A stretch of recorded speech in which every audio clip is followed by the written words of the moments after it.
خليك متواضع، وتعال شوف شنو الجائزة اللي راح تحصلها، وشنو أنت قيمتك عند الله سبحانه وتعالى. النبي صلى الله عليه وآله في وصيته للإمام علي عليه السلام، اسمعها وياي: يا علي والله لو أن المتواضع، شوف شلون يحلف، والله لو أن المتواضع في قعر بئر، كلش جوا بالبئر انت، بس انت متواضع، لبعث الله عز وجل إليه ريحا ترفعه فوق الأخيار في دولة الأشرار. خليك متواضع وقول أنا عيني بعين الله سبحانه وتعالى، وشوف الله سبحانه وتعالى شي يسوي لك. المهم لا تنجرف، لا تروح من النوم، لا، خليك على تواضعك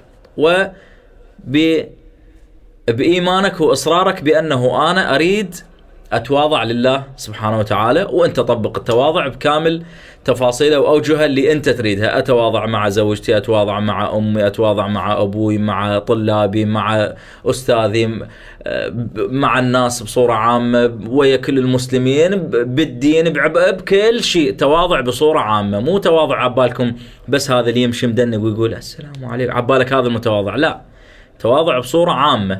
أقل ما يكون تواضع لله سبحانه وتعالى. بعض الناس يصلي من وراء خشمه، ما عنده تواضع لله سبحانه وتعالى، وإلى آخره. والكلام طويل. الكلام من كتاب مكارم الأخلاق الباب 12 في نوادر الكتاب الفصل 3، وصية النبي صلى الله عليه وآله لعلي عليه السلام، صفحة 343. دمتم بخير وفي أمان الله.